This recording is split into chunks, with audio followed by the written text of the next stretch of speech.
Et vous, oui, vous.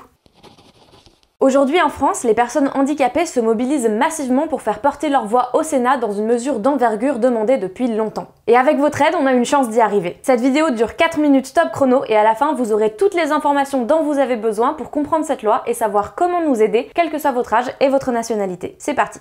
Partie 1, la loi.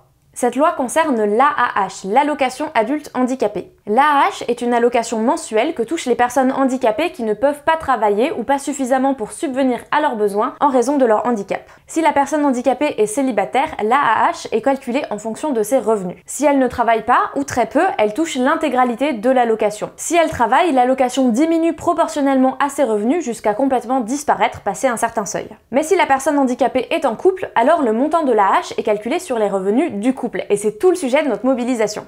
Partie 2, le problème avec le calcul en couple. Ce que ce calcul implique concrètement, c'est qu'une personne handicapée allocataire de l'AAH, qui ne travaille pas mais est en couple avec quelqu'un qui travaille et gagne suffisamment, verra son AAH réduit au chiffre de 0 €. Nada, rien. La personne handicapée sera alors dépendante financièrement de son ou sa partenaire pour tout. Elle ne pourra pas participer à sa part du loyer et des factures, elle ne pourra pas payer son forfait de téléphone, ses vêtements, sa nourriture, ses loisirs, etc.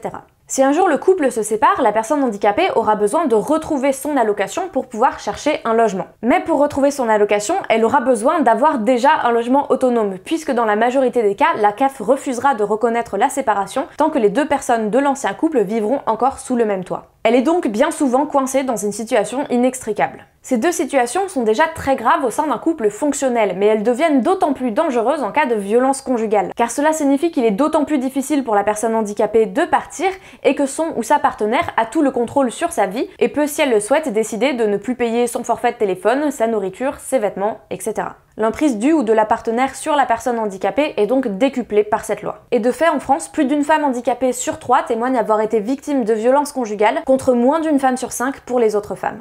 Partie 3, ce qui peut changer. En février 2020, l'Assemblée nationale a enfin voté une proposition de loi qui individualiserait le calcul de l'AAH sur les revenus de la personne handicapée uniquement. Mais depuis, cette loi stagne au Sénat, et récemment, Sophie Cluzel, la secrétaire d'État chargée des personnes handicapées, y a fait une intervention pour se positionner contre cette proposition de loi, pourtant demandée par les personnes handicapées depuis des décennies.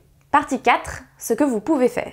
Aujourd'hui, nous portons une pétition sur le site du Sénat, c'est-à-dire une plateforme où le Sénat est dans l'obligation légale d'étudier notre demande si la pétition fait plus de 100 000 signatures. Et c'est là que vous intervenez. Si vous êtes majeur et de nationalité française ou en résidence sur le territoire français, vous pouvez vous connecter sur le site du Sénat pour signer la pétition. La connexion par France Connect est obligatoire, mais vous retrouverez dans ce post un tutoriel pour savoir comment créer un compte si vous n'en avez pas. À côté de ça, ou à la place, si vous ne pouvez pas signer la pétition, vous pouvez partager cette vidéo et la pétition avec le hashtag signé pour notre autonomie et taguer d'autres personnes pour les inviter à signer et à partager. Nous n'avons jamais été aussi près de faire passer cette mesure pour la sécurité et l'autonomie des personnes handicapées en France, donc je compte sur vous.